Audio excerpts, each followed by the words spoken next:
We're going to be talking, by the way, about cancer treatment, especially for children. And there's a major project that has been happening, I wouldn't say on the blind side of most of you, because we've had this team here talk to us often. And that's why I'm going to be engaging them this morning. Dr. Tanya Trippett, she is president and founder, Wish4Life Foundation. And joining her today, Ralph Roll. He is a Goodwill Ambassador for Wish4Life Foundation. Good morning. Good morning. Thanks for having us. And I was fawning on gushing over your necklace. Lovely. Let me say that on air. But let's start with the update. You gave me some very exciting news, so I'm going to have you share with Ghanaians. Absolutely. This unit, where were you putting it up, and what is the status currently? So the unit we're replacing it is in Asakam, and we have 50 acres that was donated by the Ajam of Wakwa community. And we were so excited because the team is on the ground right now. Surge Boost International is placing the perimeter wall. We've already cleared the perimeter. Now we're placing the wall around the property to prepare for the actual construction of the complex. So you're basically saying that it's taken off? That's right. That's right. Moving fast. Moving very quickly. Yes, yes. That's good to hear. Let me bring in Ralph as well. How long have you been on board? Oftentimes it's Tanya that I interact with, but you're a Goodwill Ambassador. Yes. What do you make of this project? I think it's amazing. I've been on board now about 3 years, and I've seen some amazing things happen from a handful of people, and now a very large amount of people are involved in the building of the hospital.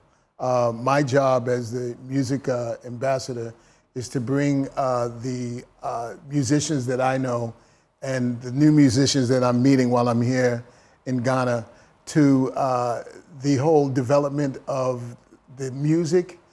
The healing part of what music does is very important. So my goal is to bring the music family that I've worked with for so many years and the music family that I'm getting to know here together to make music for this hospital for the children. I see. Interesting dynamics. And of course, music comes with its own healing. But where the project has got to requires even more funding. Yes. And like Ralph said, a lot of people have poured their resources into this. How are you funding it, and how can people donate? So we are funding this effort through many revenue streams. We don't want any revenue stream to dry up, and so we're looking to leverage the global community. At present, we have major donors from the United States, major corporations who are coming in both in gifts and also in monetary gifts. And what we're planning to do is to reach out to both Canada. Now we have a tentacle in Canada, and then also Europe and Ghana. So how you can give for the community gift is going to our website on www.wish4life.org. And then we have a Momo number. So the Momo number is *718 *25 958 #. Right. And you've also been paying a visit to the Komfanoche Teaching Hospital. You made a donation there. Yes. Tell us about that. So we felt that it was important that no one feels as if we're left behind. This is a partnership. We're reaching across to join hands with all of the oncologists in the community who treat children and beginning to share knowledge and resources to make their job easier. And so we visited with Mothers for Mothers, which is one of our initiatives to help support moms who are going through this experience with cancer with their children, to give them care packages. So each of the mothers received care packages. We also donated some equipment that they need. And then also medical laptops. equipment? Yes. I see. And so we're really excited about moving forward. We'll begin to provide some resources both in education with our doctors and also more medically derived equipment that's important to help them. Ralph, were you a part of the team for this visit? Yes, it was very, very... You also discussed collaboration. What came up? One of the areas that is very important that I'm doing is something called Man Day Monday. Okay. Now, I understand today is International Men's Day. Is that true? Yes. Well, not that I am aware of. Yeah. Well, the purpose of Man Day Monday is it's a roundtable of men, and my experiences has been where men don't usually talk about their emotions or their problems. Yeah. But I was invited to speak at an event in my old neighborhood called Man Day Monday, and I saw what this program did for everyone that was in the room. So I want to bring that here for the men who are dealing with their children who have cancer, because there's a lot of emotions for men and they don't talk about the fact that, this is hard for them to see their child go through this. This is financially hard. This is emotionally tough. And I'm trying to hold it all together. But when you're in a room full of other men that are dealing with the same types of things, you realize immediately that you're not alone. Yeah. And this could be very helpful to the structure of the household, to the forward motion, and where to get help. It's not embarrassing to ask for help or to say that you need help as a man. There's a saying that people have, men also cry. Yes, and there's absolutely. nothing weak about that. Not at all. And you're right, today is actually International Men's Day. Not something I've taken note of, by the way.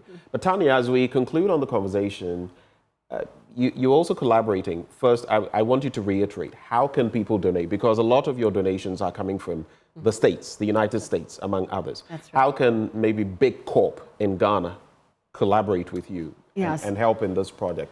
And I also know you're collaborating with local entertainers to raise funds. Tell us a bit about that. So one of the initiatives that we would like to move forward is to leverage the culture here and begin to reach out to the entertainment community to begin to increase awareness about childhood cancer, but also this will be a way to leverage the giving and to do it in a fun way. Yeah. So we'll be looking at developing concerts with Ralph, and Ralph had a beautiful experience working with drummers, the traditional drummers on Sunday, which was mind-blowing to see. So we're going to leverage the music community. You'll see some concerts over the year. We'd love for you to join. We'll have a golfing tournament in January with the Ochahini, and so we'll be looking forward to corporations participating in the golf tournament, both in January, and we're planning in September for Childhood Cancer Awareness Month. All right, we have to run, but Ralph, I'm curious. Final words. Yes. What instruments do you play? Do you play any? I play drums. I'm currently the drum with the Rock and Roll Hall of Fame, Grammy Award-winning Nile Rodgers. And we've toured the world. Actually, tomorrow I leave for a show in Poland. And I'm still a full-time musician. I teach all over the world. I do master classes. So I'm still heavily involved. I've worked with people like Paul Simon and Sting and You've worked with Sting. Yeah, I did. Oh, wow. Yeah. And all of those experiences, my goal here for Wish4Life is to bring all of those relationships into the fold of what we're doing. And I believe that it will be successful. Well, it's time to drum away as we conclude the conversation. That was a good one. Tanya, final words. We have to go. So your final words is this: no child should be denied the opportunity for cure of their cancer. If we have it within our power to leverage our collective voice and also our alliances. And so that's what we're going to do. Thank you so much. And you know we're in full support of this project, which is why we always give you the time to come and talk to us about it. Dr. Tanya Trippett is president and founder of Wish4Life Foundation. And of course, the man of the moment joining the conversation today, Ralph Roll, Goodwill Ambassador for Wish4Life Foundation. Thank you for coming. Thank you for having me. And keep up the good work. Thank you. That's all.